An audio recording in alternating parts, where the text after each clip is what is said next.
All right, Nick. Here we are again.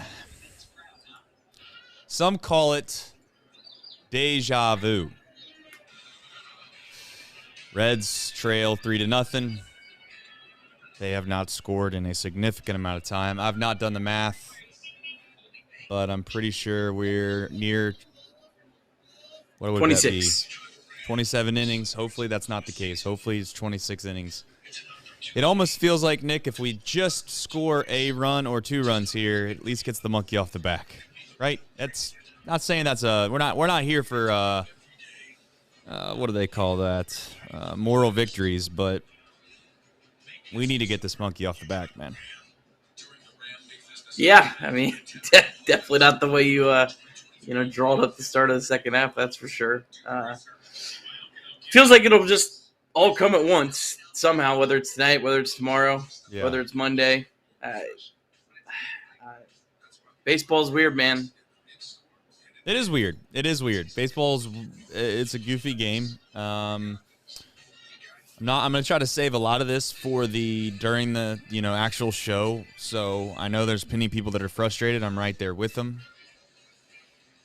I think that there's cause for concern. I also think that there's some realistic natured, this is just what happens over the course of 162 games type stuff. However, I don't think that I'm totally in that camp. We'll have time to discuss it, obviously, because we do the show. But before we get into all that, maybe there's a slight chance, maybe something crazy happens. Devin Williams is human, even though he's a pretty good human at baseball.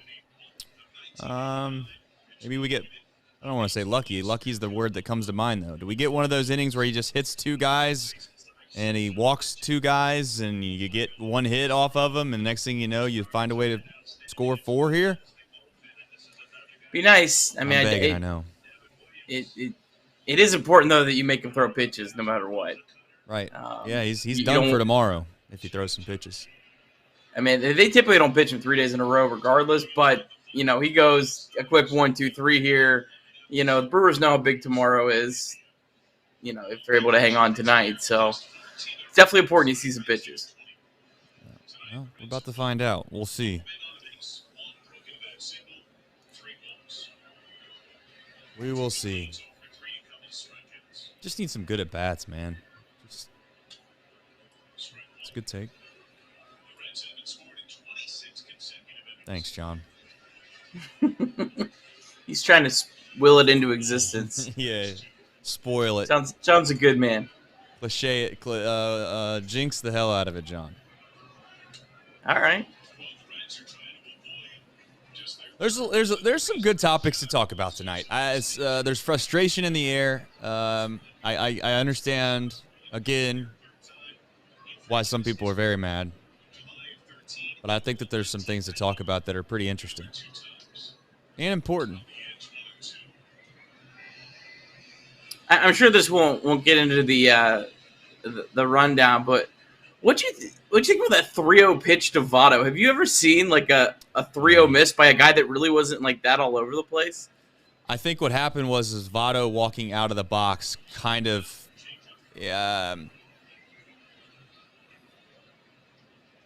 it definitely affected his concentration. I don't think there was anything there. I don't think he was trying to like hit him. No, I don't think I'm not saying that you were saying that. I just think it broke his concentration for a second, and he just held on to the ball a little bit too long, and just kind of was a weird, unfortunate thing. It was kind of weird though. I'm not going to say it wasn't.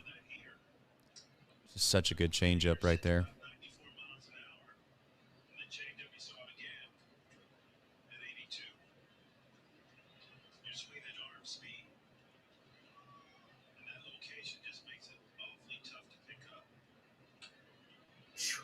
It's just the way it's going, man. That's what I'm talking about.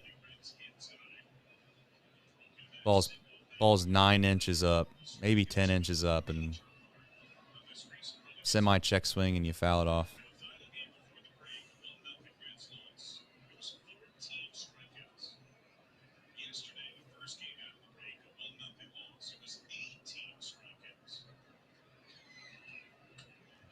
You have no chance to hit a baseball. You have no chance to hit a baseball.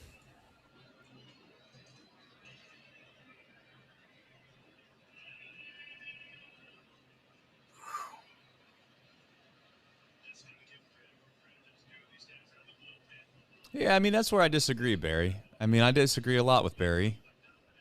But and listen, Barry obviously was a hell of a baseball player. I'm not taking anything away from him. But credit where credit's due. The guy's missing damn near a foot above the zone. What is there to credit exactly? All right, let's do a show. I think that there's some fun stuff to talk about. Let's do a show.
All right, Nick, we do this show every single game. There are some games that are more fun than others, and then there's tonight. Tonight is probably a little bit of a coming to Jesus meeting that we're going to have between our faithful. We're going to talk, obviously, about the game a little bit.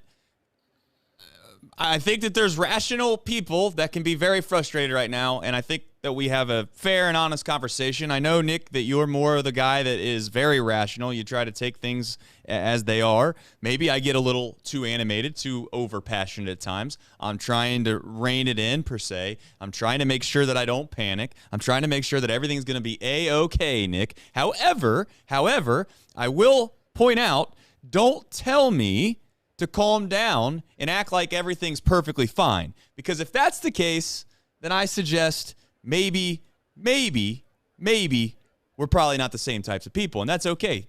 More than one person can exist in this world. But the Reds lose 3-0, and the most key ingredient there is nothing, Nick. Nothing. Zero again. Your I don't want to say your thoughts, because obviously I don't want to put you in a bad spot here, but just I guess, how are you feeling? Maybe before we get into that box score recap that's going to be so riveting, I'm sure. Well, Trace, back in lovely Cincinnati, drove down today, got to see my pops today. So you know what? Hey, it's a good day. The Reds stunk it up, but there's always tomorrow. Burn the tape. There is tomorrow. I'm not sure how we do this. The box score recap is I mean, what do you want to? What is there to talk about? The Reds absolutely stunk it up. They stink. And you know what? I'm going to let you tell everybody about it, because there's a couple of guys that weren't terrible. But outside of that, let me tell you, outside of the people he's about to talk about, and Duarte, by the way, I would give Duarte a shout out. They've been all pretty garbage. So go ahead and let the people know, Nick. Yeah, not a whole lot going on. Andrew Abbott gave up a solo home run to Christian Yelich on the very first pitch of the game, just 358 feet into the first row in left field. Abbott gave up another solo home run to William Contreras in the fourth inning. But that was it. That was all he allowed over 6 really strong innings, 6 innings pitched, 3 hits, 2 runs, 2 walks, 3 strikeouts, the 2 home runs. Buck Farmer, he gave up a solo home run to Owen Miller in the 7th, but really none of that mattered. Reds have gone 27 innings without allowing a run. They've only mustered 3 hits in the first 2 games of the second half. They fall 3-0, now 1 back of the Brewers after 3 straight losses. Yeah, and listen, 2 nights in a row, I'm going to bring Nick in here just so he has to see this. You know, why not? Nick, 2 nights in a row, we have a sponsor for the deep, deep fly of the game. And let me tell you something. 2 nights in a row, we ain't got one. So shout out to Deep South commodities. However, we don't have a deep fly, so there's that. I would like to think that we could get some deep flies so we could at least do the ad reads. But thanks to John, our friends at Deep South Commodities. All right, let's get into this show. Let's get into this. I know let me help you out here since you're on the road. There we go. All right. I understand where people are coming from and telling me, listen, I'm not full blown pull the fire alarm panic mode. Okay, I'm not that. And it's more or less when it comes to the lack of offensive production. It's my frustration in two things. One is how bad it's actually been. It's one thing, Nick, to have some bad luck go your way. You hit 4 or 5 balls hard all game. You get the bases loaded a few times, and for whatever reason, you just can't quite get them in. That's not been the case.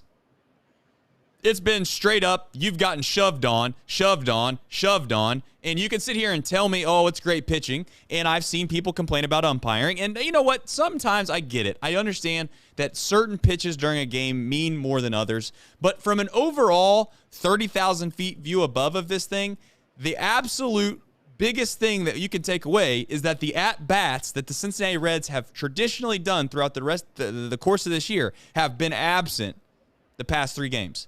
And what I mean by it is just grinding out at bats, finding a way to get on base, and they've just not done that. And yes, you could tell me that 2 of them have come against a great arm, a Cy Young Award winner, and I would agree. Yeah, that's fine. But tonight, what's the excuse?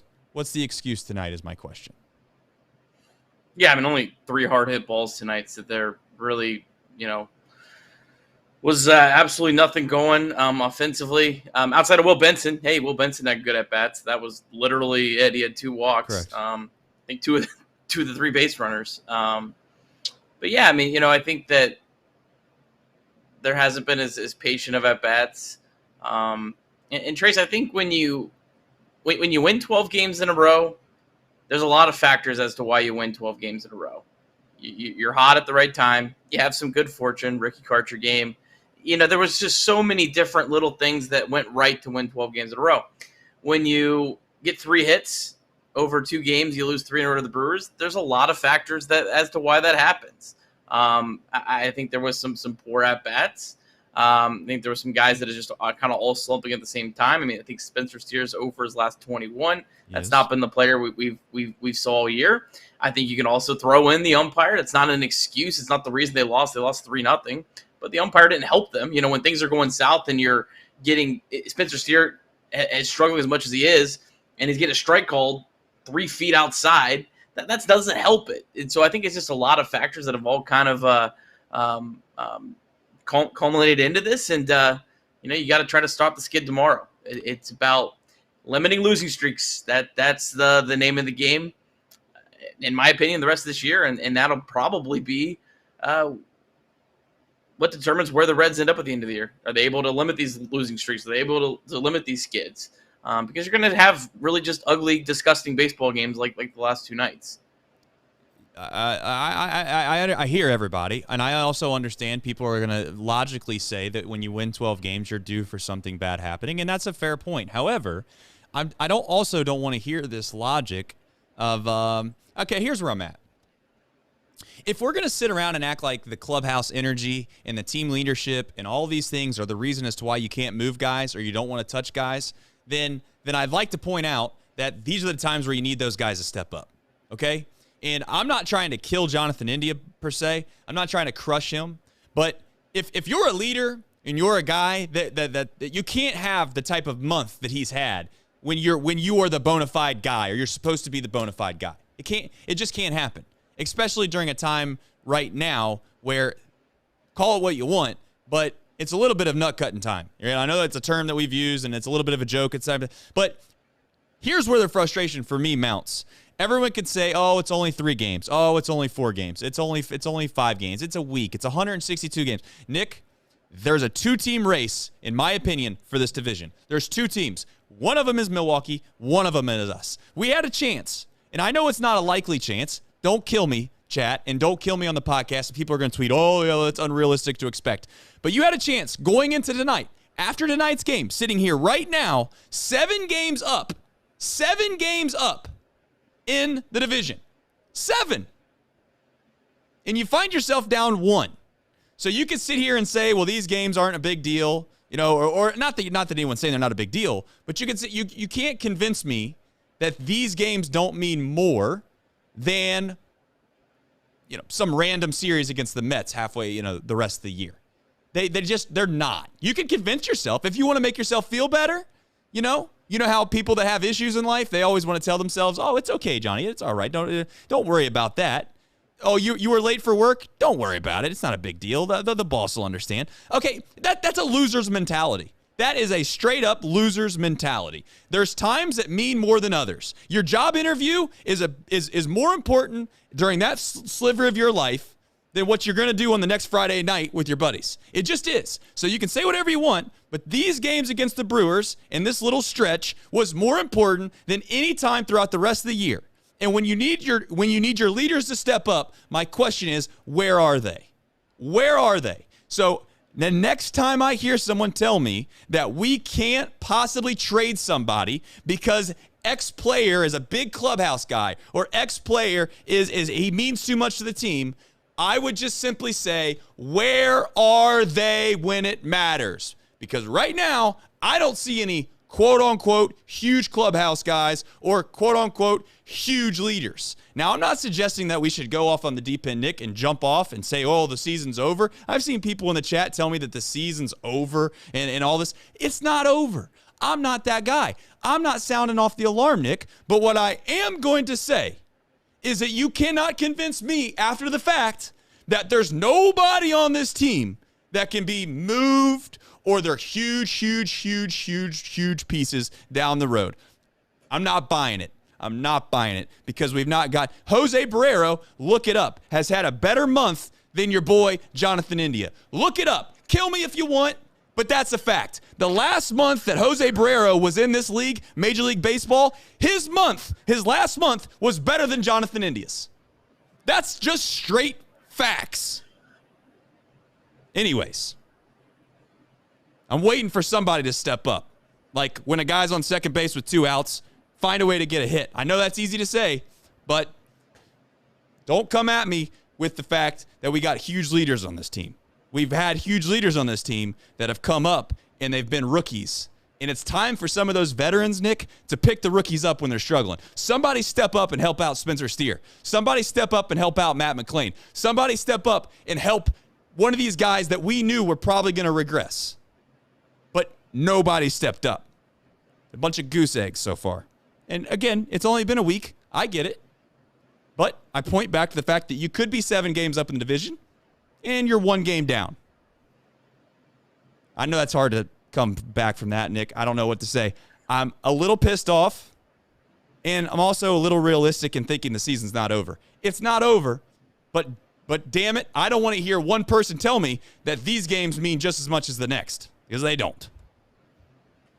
It probably also should be pointed out the Reds are technically more like a game and a half behind the Brewers right now because the Reds, I don't know if they can't win the tiebreaker, but they're pretty much assured.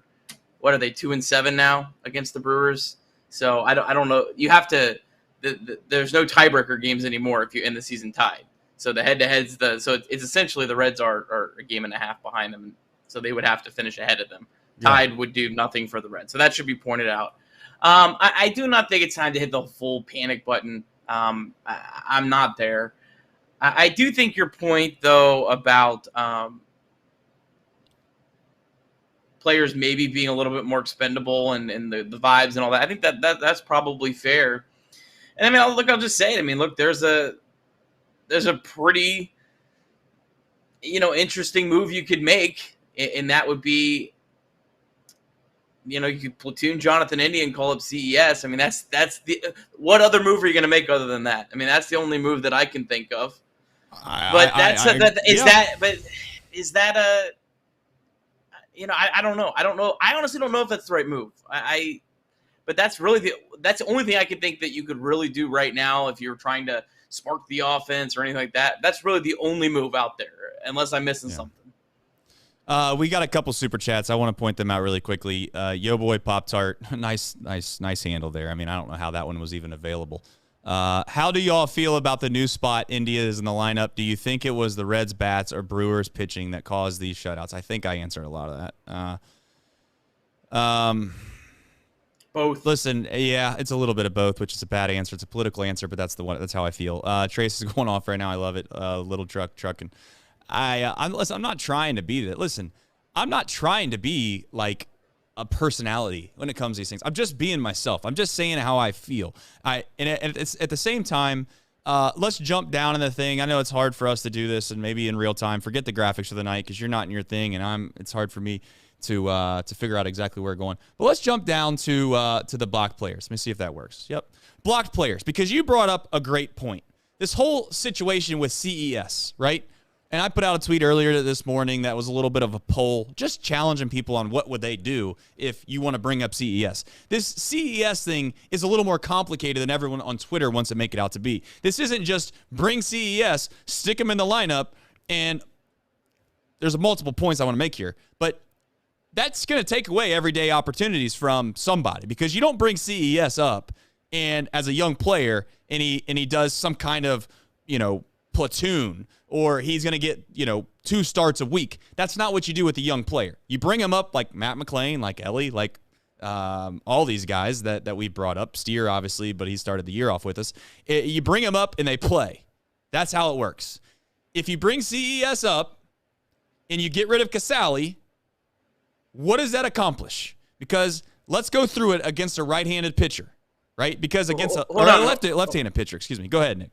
Well, let me add, Reds don't face a left-handed pitcher in the next 2 series. So calling him up and platooning him does nothing. You have to take someone out of the right-handed lineup. I wanted to add that before you continue. Yeah, he's not going to platoon anyways, is my point, Nick. Like, if he comes up, he should be expected. I agree. And I know you've said that from time to time. He should play a lot. So if he comes up, let's play the math out.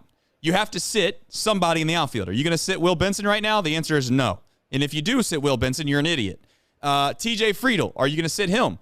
Probably not, because he's your best center fielder, most important position in the outfield. Let's go to right field. You could make the argument that Jake Fraley's struggling, but Jake Fraley's had a pretty good year. It's not like you're going to sit Jake Fraley. Let's be frank here. We're not going to play this, because a guy struggled for 1 week, now that you sit him. So take that out of the equation. I think that's fair, Nick, right? None of those guys are going to sit because you bring CES up, correct? Yeah, absolutely. All right, so then you have to ask, where does Spencer Steer go? I know Spencer's struggling. I get it, but you can't just say that he's not going to play anymore. So Steer has to go somewhere. Joey Votto's there. You're going to tell me that he's going to DH, but he's going to have to DH, and he's going to have to take bats away from Joey Votto, Steer. I mean, there's not room for him. There's not room for him. Okay, there's just not. There is room if you move some people.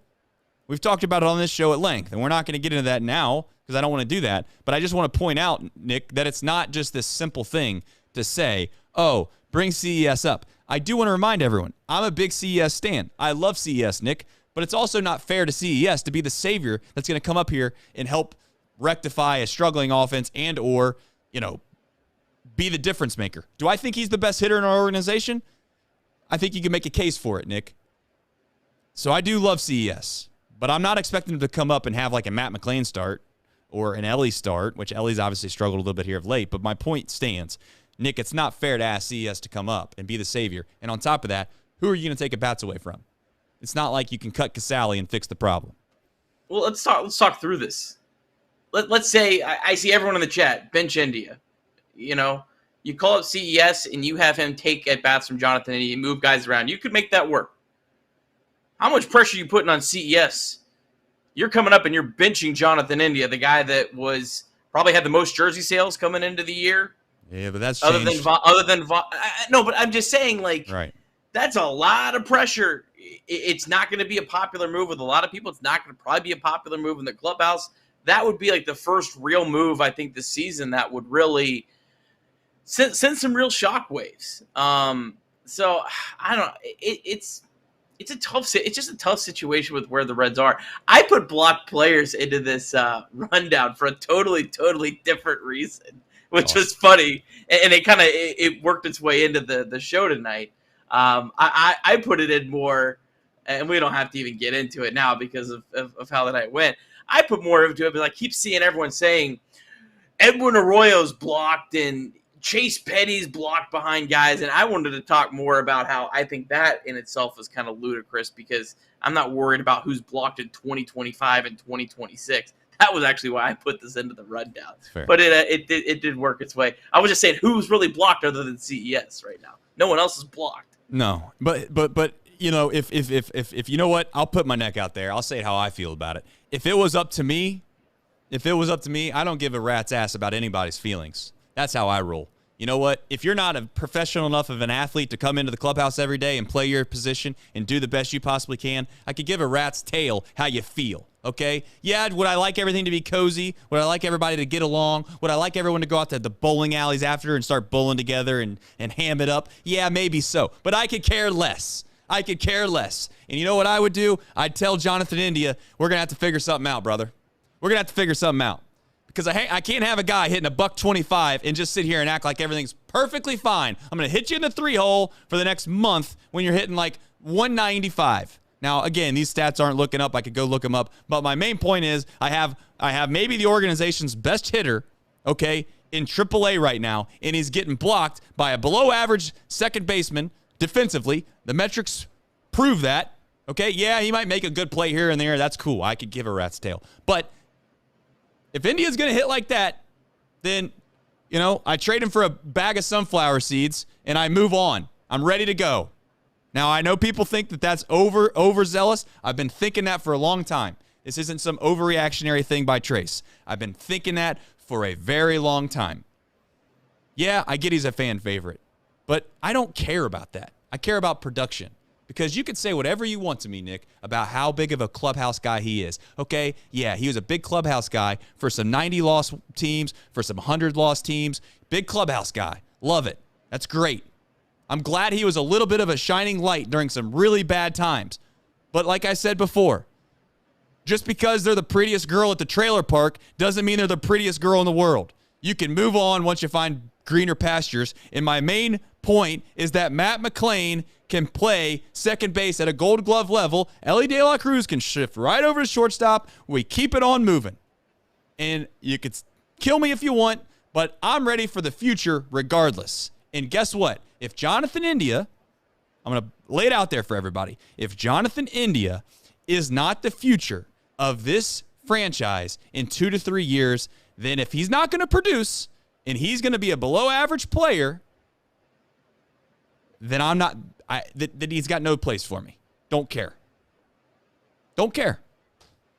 Now, I know maybe I'm overreacting. I hope Jonathan India proves me wrong. That's usually what happens on this show. I hope he gets hotter than a firecracker. And then the Reds trade him at the deadline. I mean, that's how I feel.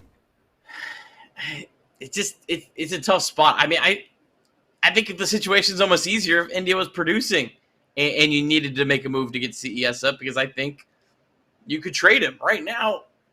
Kind of hard to trade the guy right now, right? I mean, it's almost like it's almost like it's made the problem more challenging, in my opinion, because if you trade him, he's gone. He's out. CES comes up. And I don't think, like... Yeah. Whoa! But he's not... Whoa! He's gone! Oh, what are we going to do? Close the franchise up. Go ahead, Dick.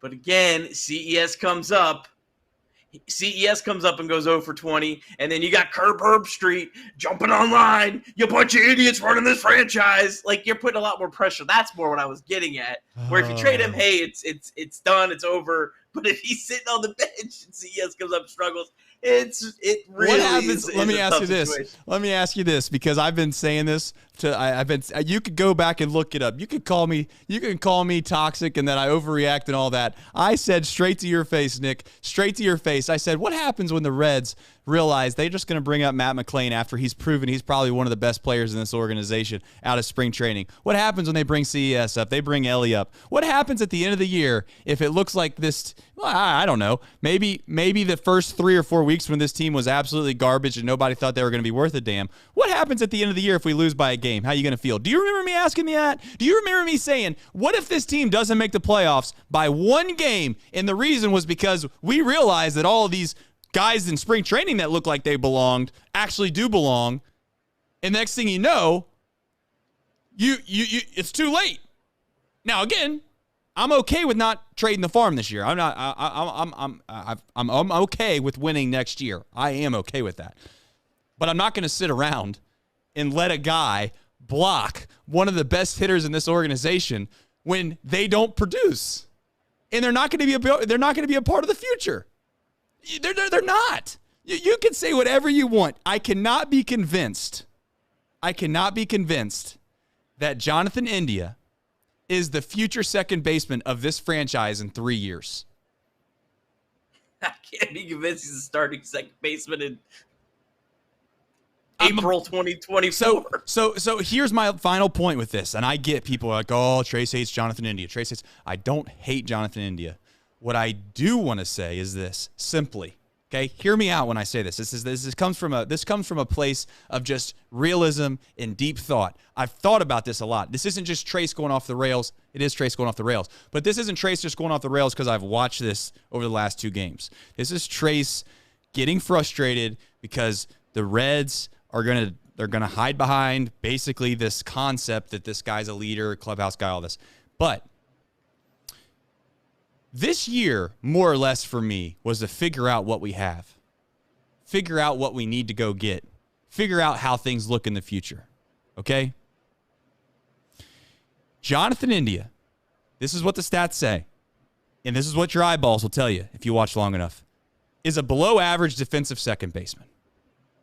Okay? We have a guy, I don't know if you've been watching.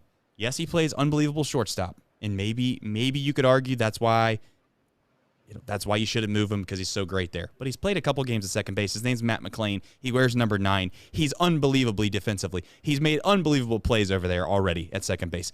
You put him at second base because that's a position he's comfortable with. You move Ellie because he is elite defensively. Yeah, he made an error night. I don't care. This isn't like, oh, you look at one small sample size. You move him at shortstop because that is a guy. Let me tell you something right now. I hate to be the bearer of bad news, but if Matt McClain and Ellie De La Cruz don't pan out, your team's going to suck anyways. Okay? Your team's going to suck anyways. So you could sit here and say, well, what if these guys don't pan out? Well, if they don't pan out, we suck. Okay? Point blank. So let's move on. So if Jonathan India isn't going to be able to play second base, he has to move to left field. And if he moves to left field, Nick, he's a below average corner outfielder. Period. In this league. Below average corner outfielder across all of the metrics you want to use. You could say even his rookie year through now, his career OPS plus, okay, in the corner outfield spots is going to be below average. And, oh, by the way, defensively, he's never played the corner outfield. So that's kind of a hard argument to make, is that you could just move him to the outfield. But if that's an answer, go ahead, be my guest. But my main point is, he said out loud with his own mouth that he's a second baseman.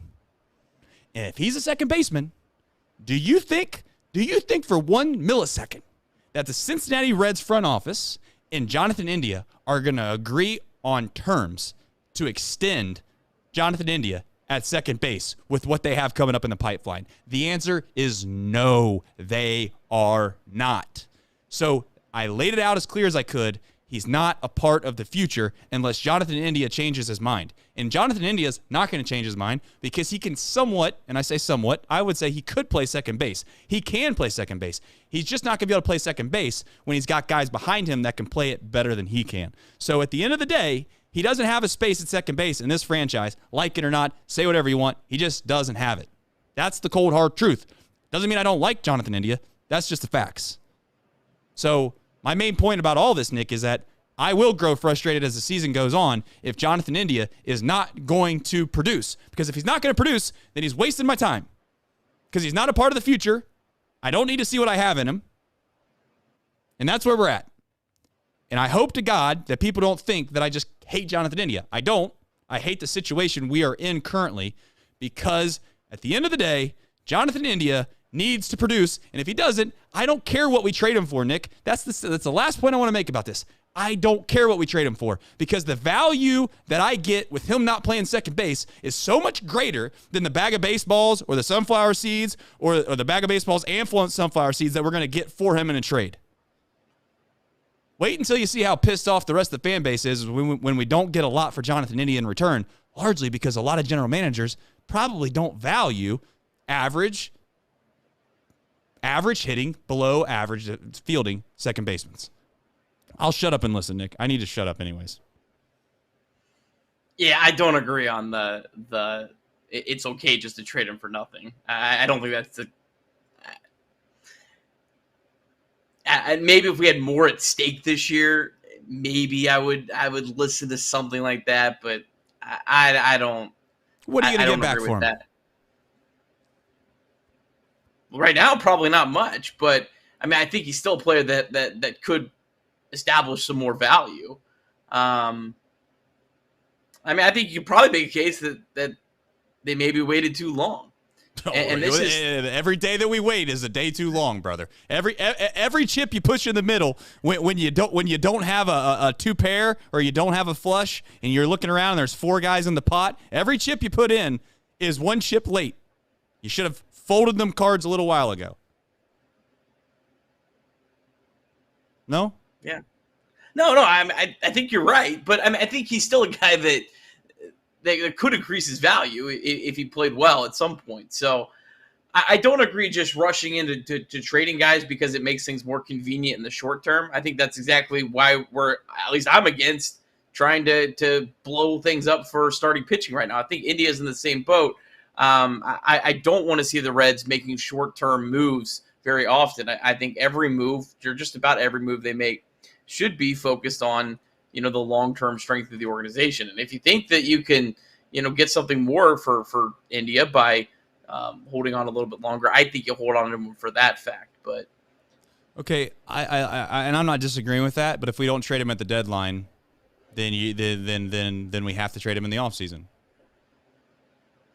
There's what I mean, okay, you're about as rational of a fan as there is. You're somebody that thinks through a lot of stuff before they say it out loud, unlike your boy here. However, I just want to hear someone logically explain to me, if you don't trade him, what's the path forward? What's the path forward? Move him to the outfield.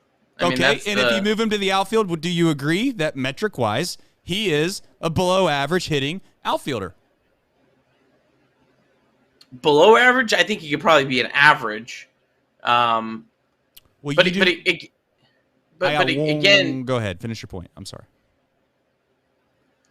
If you're trading him for nothing, though, like that player still has value. I'm not saying that's a great player. I'm not saying let's throw a parade for 105 OPS plus left fielder Jonathan India, but I'm also not giving that guy away because that guy does still have some value. Could potentially be a platoon partner with Jake Fraley or whoever else, or you could use that guy for something else. I've been fully supporting trading Jonathan India. I just think you probably missed your window, and now you're just going to kind of be stuck with it for a while, unless you convince another general manager that to change the scenery, and you could get something back. But I don't see that right now at all. Do you think Jonathan India wants to sign with the Reds? Are we going to pay him what he expects arbitration-wise? I mean, not. I would even be thinking about extending Jonathan India. Okay. So then I guess the question is yes or no? Is he blocking guys that you can make the case for right now should be in the big leagues that are in team control for quite some time? CES, I'm kind of on the fence with because. CES doesn't really provide a defensive value upgrade. If Noelvi Marte was ready, it's a totally different conversation, in my opinion, because you can't let Jonathan India be blocking Noelvi Marte, because he can come up and he drastically improves your defense. CES, you're going to have to move other guys around probably. I don't think you're going to play CES at third base. You probably play Spencer Steer at third base. Would Steer at third base, Elliott short, Matt McLean be a defensive upgrade? Yes, but is it an upgrade of Marte, Ellie, McLean? No, I don't think it's anywhere close to that level. So I think that the only player he's blocking is Marte, but I don't think Marte's even ready yet. I think Marte's not. I don't think Marte is very far away. Don't get me wrong. I think Marte by opening day 2024, you should be having a spot. You should be having third base open for him. So it is fast approaching. I don't necessarily think at this exact second it's a do or die situation, if that makes sense. No, I mean, listen, I'm not suggesting that they're going to trade India tomorrow. I am suggesting that at the deadline that they make a move, and I think that the value of what you find out behind the curtain is worth something. Bringing CES up, I'm not saying tomorrow, but relatively soon, is worth something.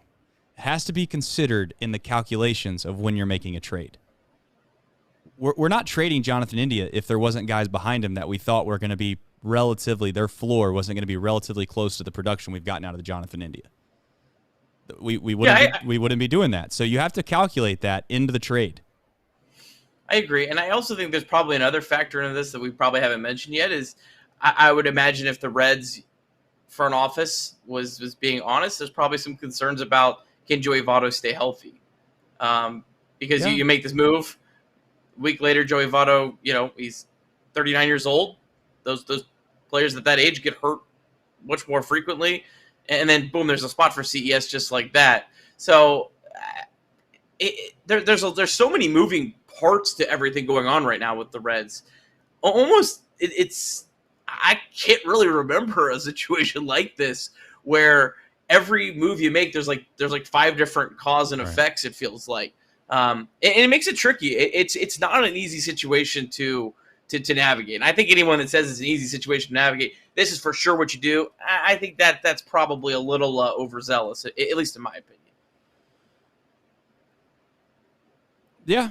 And you know what? I know people think, like this is, we're calculating the season being over. I'm not calculating the season being over at all. What I'm suggesting is that I think that there's guys that can help us, and I'm wondering what spots right now are not helping us at all over an extended period of time, and one of them just happens to be the second baseman.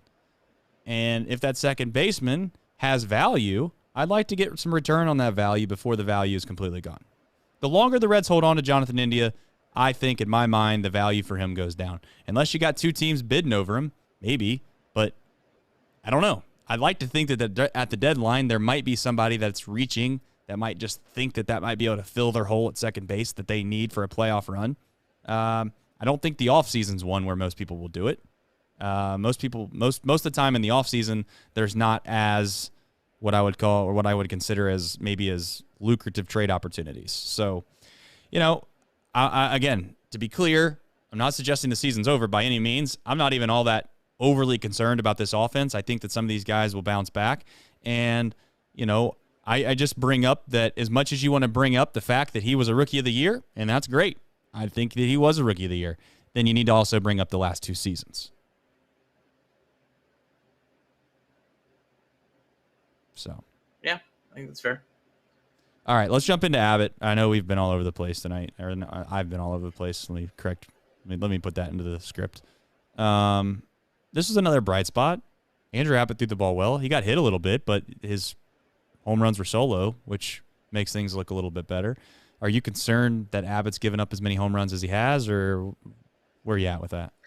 Now, the two tonight weren't necessarily like smoked. I mean, the one to Yelich was first row, a really difficult, really tough home run to allow. The second one was a little bit, better struck, but it's a great American ballpark. You're gonna give up home runs, especially for young pitchers. Guys like Johnny Cueto, they give a lot of home runs earlier in their career, and they kind of they work through it. But he didn't allow a lot of base runners. It was a huge bounce back for him against a team that just crushed him. 6-7 days ago. So I thought that was good, and for all the talk about how dire the Reds pitching is and how great the offense is, it's been the complete opposite in 2 games in the second half. That seems like it's always how it somehow pans out. As soon as you put all your worry into one thing and you put all your faith into another, it flips a little bit, and that's part of a 162 baseball game season. Is there's these ebbs and flows. But yeah, I mean Ashcraft and Abbott. I mean you can't ask for better than what they've given you. It's the Brewers; they're not a great offense, but nonetheless, they did come out and both of those guys pitched very, very well. So I guess my question back would be, are we still more concerned about the pitching in the offense? Because I'm more concerned about the pitching for sure. But right, at least that has been as good as it's been so far. I'm not concerned about any of it. And I know that sounds wild of what I've been saying. I'm really not concerned about any of it. And that's largely because of the expectations that I had coming into the year. You can call it a loser's mentality. And, I could actually kind of see that point. But mostly this year, I wanted to see and I want answers on all of the things that we know for this team to win the World Series of who's going to be a part of that and who's not. And thankfully, Ellie and McLean and Steer, outside of this slump, have looked the part. They look like they're going to be guys that we can rely on in the future. Andrew Abbott's come up and he's looked fantastic. I'd like to have an opportunity to see CES play, and I think that there's rational people that could make the case that it's been past due. The guy deserves to play in the major leagues. And for a team that traditionally, and we went on a hot streak, traditionally, they've lacked power. It'd be nice to have the biggest power bat in the franchise on the big league roster. But, again, I'm not going to sit here and suggest that season's over, pack it in, whatever. One game out of first place, but to say there's no cause for concern would be a lie. It'd be a lie. What were you going to say really quickly on the blocked players? I do want to hear your take on that. No, I've seen a lot of chatter about how, well, the Reds have so many, shortstops and they're blocked. And I don't think the Reds should be worried about players that, let's say you're looking at your top prospects and you see anyone with an ETA of 2025. I do not think you should ever for 1 second worry about how many of those players are in your organization. Because how many times do these things change? Yeah. Perfect example, Jonathan India. 2021, everyone thought he was the cornerstone piece of this entire franchise. And now I think almost every Reds fan is ready to ship him off tomorrow for a bag of balls. So, I mean, these things change. I said a bag of balls and seeds, Nick. Okay, sorry, not disrespecting seeds. Okay, my apologies. But again, my point is these things change rather quick. So this notion that, well, we have some valuable prospects, but there's nowhere to play them, and their ETA is 2025. I do not think that's a good strategy at all. Right. I don't like that mentality. The Reds need to keep these young, controllable players as long as they can. You can move some of them for the right moves, but moving them for rentals is a poor strategy. The only way the Reds can ever compete with teams like the Dodgers is by having a lot of these young players that they constantly have come up. So, Andrew points out in the chat, says, my father-in-law just told me that Ellie is a flop and will be Sincel 2.0. WTF, is that true? Yeah, that's fun. That's funny, man. We're down bad. Yeah, we're down bad. I don't think. Let me be very clear when I say this. I think the Reds could bounce back, win tomorrow, and the world's not falling apart. I'm just so sick and tired of hearing the one thing I've heard over and over again. And tonight was my spilling point. I can't tell you how often this franchise and their fan base, and I'm a part of it, overvalues players on our team. Perhaps that's what every franchise does. Perhaps that's what every single fan base does, is they see their guy and they think that their guy is something special. Now, let me tell you something. The guy that plays second base on our team, I'll look you right in the face when I say it. He's an average-ass player. That's what he is.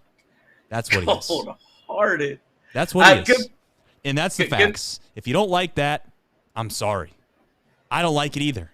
I wish the SOB was a franchise player. But I'm telling you the truth. And that's what my job is, I think. I'll tell you what my opinion is. If you don't like my opinion, by God, don't like it. But if you at least respect me, I'm going to tell you how I feel. It might not be the popular thing. It might not be what people think I should say, but that's just how that's my gut feel.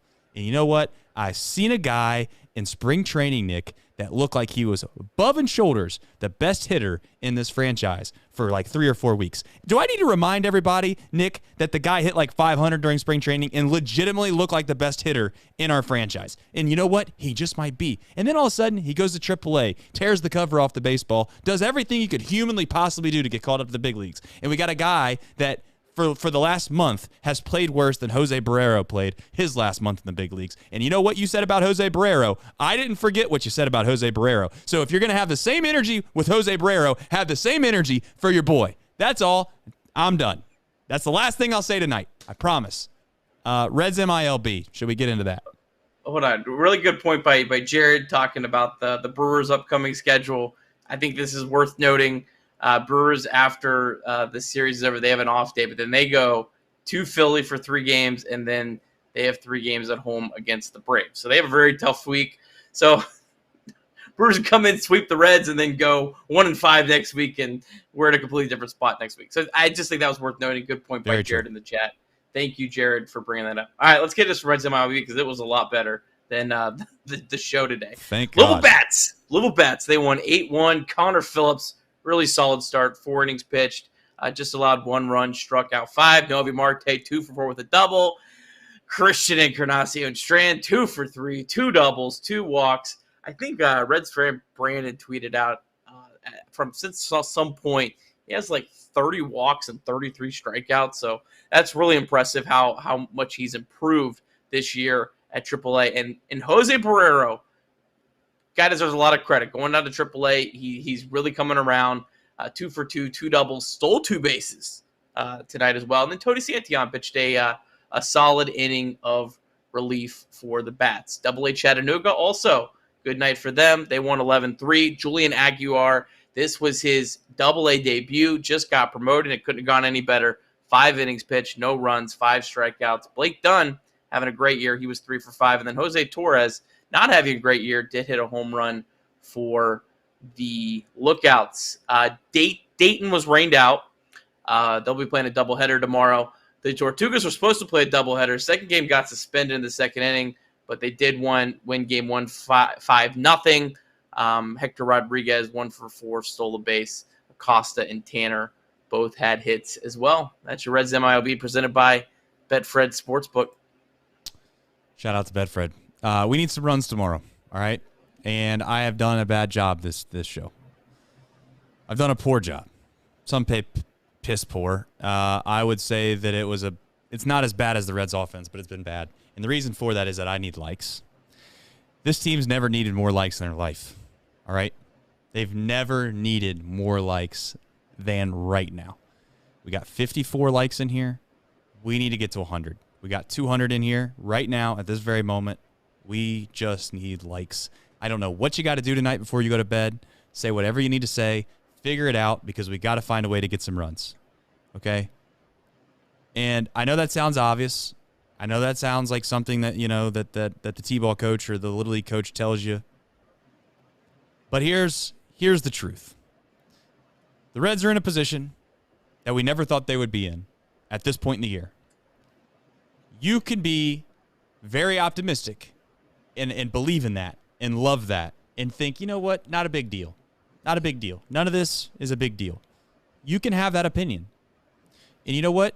It's also fair when there's sellout crowds, and we've been begging, Nick, we've been begging for this fan base, I don't want to say to come back, but to be alive again, to be well.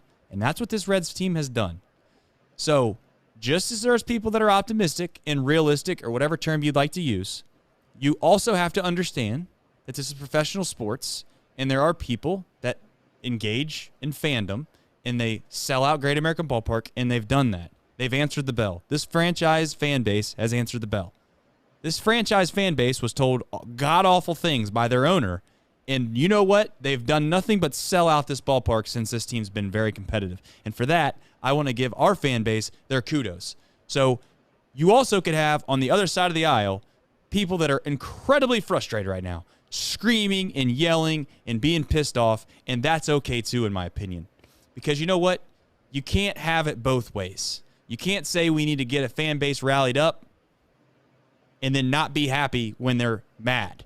Because the truth is, as I said earlier in the show, this team has struggled mightily against a team that is not great. Are they good? Yes, but they're not great. The Brewers are not the Rays. They're not the Dodgers. They're not the Yankees. They're not any of those. We should not struggle against the Brewers as bad as we have, and you can say that is very frustrating, and I can agree with that, and we can all get along. And for that, I just want to say it's not falling apart, Nick, but I understand why people feel that way because we could be 7 games up in the division, and we're 1 game down. Is that a fair way to put it or not? Yeah, I think that's fair. All right. I don't know if you would tell me if we weren't, but who? We got to get back on track, Nick. Let me. This is what's going to do it right here. You ready for this? Who, what, when, where, and why, Nick?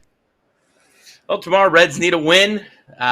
Big game. Either you are tied for first place or you're 2 back after tomorrow. So Reds will be going up against Adrian Hauser, 3-2, 3.68 ERA. Hauser started 2023 on the IL. Didn't make a season debut until May 7th. Pitched okay, but he got moved to the bullpen when Wade Miley returned. But he just recently got moved back to the rotation. Made 2 starts, and they were really good. 2.45 ERA. Hauser struggles a lot more against lefties, so maybe could be a guy that some of the big left-handed bats for the Reds could wake up. Good news, Jake Fraley, Tyler Stevenson, and Joey Votto all have home runs against him. And Hauser has really struggled at Great American Ballpark. Career 5.36 ERA in 9 starts. Been lively for the Reds coming off that really fantastic start in the final game of the first half after 17 days off. 5 2/3 innings pitched, only allowed 1 run, struck out 5, just 2 walks. So Reds need a big start from Ben Lively to keep what's been going on from Ashcraft and Abbott. Hopefully the bats can wake up tomorrow against old Adrian Hauser. Yeah. And as always, this is the time of the show where I need to remind everybody that we are in a position now where, I was going to do something fun today. I was going to try to give people a chance to buy. I think we got 25 tickets left. I'm not putting a sale out for 25 tickets when the Reds we can't even we've got struck out like 44 times in the last 3 games. I can't do it. My heart won't let me do it. So there's one more chance tomorrow. Maybe I'll give $10 off for every hit we get tomorrow. I don't know. We got to do something. As far as special guests, there's Mr. Juan asked for special guests on Monday. Obviously, Nick is number 1 special guest. He will be there. I have to be there, so there's that. Thom is going to be there. Brennaman, obviously. And Meyer, I believe, is going to be there. And I don't want to forget anybody. I think Bryce Spalding's going to be there. We're going to have Tracy Jones is going to be there. So there'll be some people there. Yeah, Big League Paul, I'm sure he'll be there. Casey, the whole Chatterbox game will be there. So there's some people there.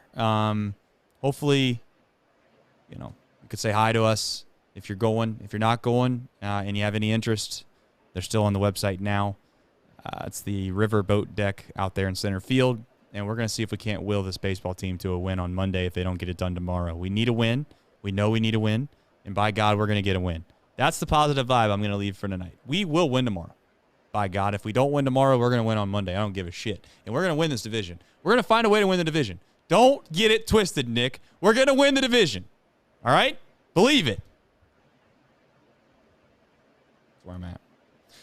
I'll be there tomorrow. Shea Neal. Go down there. Shea Neal tomorrow. You know what they say about Shea? He's got a good track record of winning baseball games when he comes on this show. I think he's on a 2-game win streak. He's hot. All right. Thank you for watching this dumb show. All right. I'm not suggesting I'm always right, but I will always suggest I'll tell you how I feel. I love you. I still admire Jonathan India. He's a Major League Baseball player. That is not to be twisted. I'm not here to say that I could be any better of a player, but if we're going to be fair, we're going to be honest, I'm going to tell you how I feel about it. That's how I feel about it. So shout out to Jonathan India. I hope he takes this and he shoves it right up my face hole, and he absolutely goes out there and tears it up for the rest of the year. Nick, your final thought. We did have one super chat. I don't think we got to this one from Send Nick. Sorry, I'm out of my element, so I'm having a hard time seeing everything. I got much smaller screens, but good. Appreciate you, Send Nick. CES and Votto should split first base DH. Tight Steve catches 4 out of 5 times a week. Nothing else changes. What's so hard about that? Bell's too soft to sit India. I think I'd be sitting India before Votto right now. Yeah. If you were going that route, at least versus right-handed pitching. Do you think tomorrow? I know you make fun of me, Nick, when I do this, which I like. I like someone on here that makes fun of me. You make fun of me when I say David Bell should throw the chairs around in the clubhouse and get him fired up. I'm not suggesting he does that, but by God, if he doesn't get thrown out of that game tomorrow and they have not scored a run by the 5th inning, I'm gonna lose my ever-loving mind. Especially if the guy's missing pitches on your guys.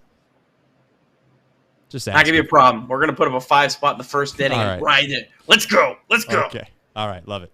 All right. Listen, folks. As always, we got a podcast. We've really appreciated the reviews you guys left. That has been very, very thoughtful and kind of you.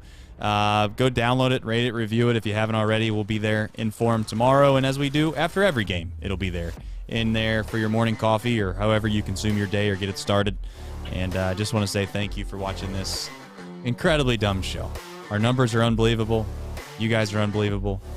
We're going to commiserate or we're going to celebrate. But no matter what we do, we're going to do it together. That's how we do this. Just want to say that I appreciate you. I love you. And as always, no matter what happens, we are fans of the Cincinnati Reds. And if you're a fan of the Cincinnati Reds, you're a pretty good bloke in my book, man. So from my heart to yours, let's score some runs tomorrow. For the love of God, can we score 1 run? Go Reds. See you, everybody.